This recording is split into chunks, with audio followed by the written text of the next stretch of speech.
اعوذ باللہ من الشیطان الرجیم بسم اللہ الرحمن الرحیم یا ایہا الرسول بلغ ما انزل الیک من ربک وَإِن لَمْ تَفْعَلْ فَمَا بَلَّغْتَ رِسَالَتَهُ وَاللَّهُ يَعْصِمُكَ مِنَ النَّاسِ إِنَّ اللَّهَ لَا يَهْدِي الْقَوْمَ الْكَافِرِينَ۔ ناظرین گرامی، پریڈکشنز آف قرآن میں، قرآن کی پیشگوئیوں کے پروگرام میں ہمارا جو پروگرام چند منٹ قرآن کریم کے ساتھ ہے، اس میں قرآن کریم کی پیشگوئیوں پہ آج ہماری تیسرا شارٹ لیکچر ہے۔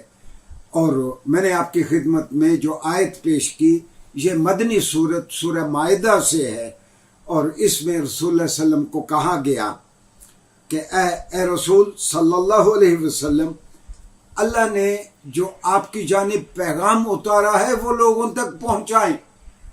اور پھر رسول اللہ صلی اللہ علیہ وسلم کو خطاب کر کے اللہ نے کہا وَإِن لَمْ تَفْعَلْ، اگر آپ نے یہ کام نہ کیا تو گویا آپ نے پیغام نہیں پہنچایا۔ گویا رسول اللہ صلی اللہ علیہ وسلم کو تاکید کی گئی اللہ کی جانب سے کہ پورے عزم اور پورے جزم کے ساتھ، پوری ہمت کے ساتھ آپ نے اللہ کی مخلوق تک میرا پیغام دینا ہے۔ اور پھر ساتھ جو پیشگوئی کی گئی، اللہ نے کہا اے محمد صلی اللہ علیہ وسلم واللہ یعصمک من الناس، آپ کو جو بھی دشواریاں آئیں گی یہ خاطر جمع رہے کہ اللہ آپ کو لوگوں سے محفوظ رکھے گا، آپ کو کبھی کوئی گزند نہیں اور نقصان نہیں پہنچا سکے گا۔ واللہ یعصمک من الناس، اللہ آپ کو لوگوں سے محفوظ رکھے گا۔ اور پھر اللہ نے کہا ان اللہ لا یہدی القوم الکافرین، اللہ تعالیٰ اپنے مشرکوں کو، اپنے آپ کو نہ ماننے والوں کو، کفار کو اللہ ہدایت نہیں دیتا۔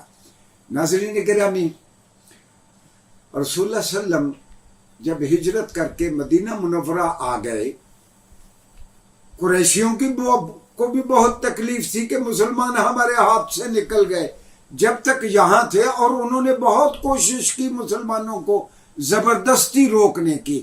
مسلمان اکا دکا مدینہ منورہ سے نکلتے رہے، سوائے حضرت عمر رضی اللہ عنہ کے۔ جب حضرت عمر ہجرت کرنے لگے، آپ نے اعلان کہا کہ جو مائی کا لال مجھے روکنا چاہتا ہے روک کے دکھائے۔ کسی مشرکین مکہ میں سے کسی کی جرت نہ ہوئی کہ وہ آپ کے سامنے کھڑا ہو۔ مسلمان اکا دکا بالعموم وہاں سے نکلتے رہے۔ وہ جتنے مسلمان بھی نکلے وہ مدینہ منورہ میں آئے تو قریشیوں کی سازشیں اپنی جگہ پہ، اور مدینہ میں یہودیوں کی سازشیں اپنی جگہ پہ۔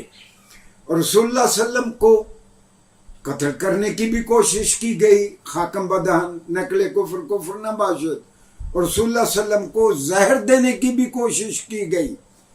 اس کے علاوہ مدینہ کے آپ کے 11 سالوں میں جو آرمڈ سکفلز، باقاعدہ لڑائیاں ہوئیں مسلمانوں کے درمیان اور مسلمان دشمن طاقتوں کے درمیان، وہ مکہ سے آئے ہوں، کہیں اور سے قبائل آئے ہوں، 81 جنگیں ہوئیں، 81 جنگیں، 81 آرمڈ سکفلز، باقاعدہ لڑائیاں ہوئیں۔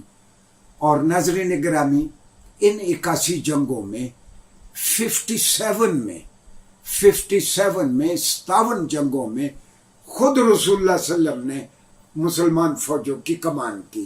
یہ وہ زمانہ تھا جب سپہ سالار خود اپنی فوجوں کی کمان کرتے تھے، باقی قوموں میں بھی اسی طرح تھا۔ تو 57 جنگوں میں، ہاں میں آپ کو یاد دلا دوں کہ وہ ساری جنگیں جس میں رسول اللہ صلی اللہ علیہ وسلم خود شرکت کریں اس کو غزوات کہتے ہیں۔ گویا 57 غزوات میں رسول اللہ صلی اللہ علیہ وسلم نے مسلمان فوجوں کی سربراہی کی، اور آپ جنگ میں آپ پیش رہے۔ میں سیدنا علی کرم اللہ وجہ الکریم کا ایک بیان جو حدیث کی عام کتابوں میں ہے، آپ بیان فرماتے ہیں کہ رسول اللہ صلی اللہ علیہ وسلم اتنے بہادر تھے کہ جب بھی جنگ میں دشمن کا سامنا ہوتا تو ہم دیکھتے کہ دشمن سے سب سے قریب آدمی جو ہے وہ محمد صلی اللہ علیہ وسلم ہے، یعنی دشمن کا سب سے پہلے جو سامنا کرتا ہے وہ خود رسول اللہ صلی اللہ علیہ وسلم ہے۔ اور کئی صحابہ کا بیان ہے جب ہم جنگ میں تھک جاتے تو ہم رسول اللہ صلی اللہ علیہ وسلم کے پیچھے آ کے پناہ لیتے اور ہم تھوڑا سا سستا لیتے اپنی تھکاوٹ کو دور کر کے دوبارہ. یعنی رسول اللہ صلی اللہ علیہ وسلم ایسے بہادر تھے کہ بڑے بڑے جلیل القدر صحابہ بھی آپ کی پناہ میں آ جاتے. اور رسول اللہ صلی اللہ علیہ وسلم ان 81 جنگوں میں، سازشوں میں، 57 غزوات میں اللہ نے آپ کو لوگوں سے بچائے رکھا، اور یہ قرآن کی پیش گوئی پوری ہوئی. واللہ یعصمک من الناس، اللہ لوگوں سے آپ کو محفوظ رکھے گا. دراصل یہ وہ پیش گوئی تھی جس کا قرآن سے پہلی کتابوں میں بھی تذکرہ تھا. میں نے اس سے پہلے بھی عرض کیا تھا کہ ہندوؤں کے پاس 4 وید ہیں، 18 پران ہیں. ان میں سے ایک پران ہے وشنو پران، جس کی بنیاد پر پنڈت وید پرکاش نے وہ اپنی کل کی اوتار نامی اس نے کتاب متعارف کروائی ہے. اس وشنو پران کے 4-5 جملے میں نے پہلے بھی عرض کیے تھے، میں پھر آپ کے لیے دوہرا دیتا ہوں. وشنو پران میں لکھا ہے کہ قرب قیامت میں صحرا سے ایک شخص اٹھے گا، اس کی ماں کا نام امانت والی، باپ کا نام اللہ کا غلام ہوگا. آپ کی والدہ کا نام آمنہ، باپ کا نام عبداللہ. اس کو اپنے گھر سے نکلنے پہ مجبور کیا جائے گا اور وہ ٹھیک شمال کی جانب ہجرت کرے گا. تو رسول اللہ صلی اللہ علیہ وسلم مکہ سے جب آپ نے ہجرت کی ٹھیک شمال کی جانب مدینہ کی طرف آئے.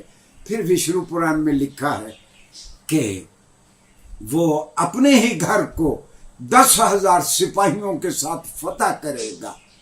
اور 8 ہجری میں رسول اللہ صلی اللہ علیہ وسلم نے اپنے ہی گھر کو، مکہ مکرمہ کو فتح کیا فاتح کی حیثیت سے. ہاں، وشنو پران میں اور لکھا ہے کہ اس کی رتھ کو اونٹ کھینچ رہے ہوں گے. فاتح کی حیثیت سے جب آپ مکہ میں داخل ہوئے، آپ اپنی اونٹنی قصبہ پہ بیٹھے تھے. ناظرین گرامی، ان 11 سالوں میں مشرکین کے اور مسلمانوں کے دونوں جانب سے مرنے والوں لوگوں کی کل تعداد تاریخ نے ریکارڈ کی ہے، وہ 1180 سے زیادہ نہیں ہے. یہ دراصل ان لوگوں کا بھی جواب ہے جو یہ کہتے ہیں کہ اسلام تلوار کے زور سے پھیلا. اسلام تلوار کے زور سے نہیں، کردار کے زور سے پھیلا. ناظرین گرامی، انشاءاللہ آمدہ لیکچرز میں ہم قرآن کے دیگر موضوعات پہ بھی بات کریں گے. شکریہ.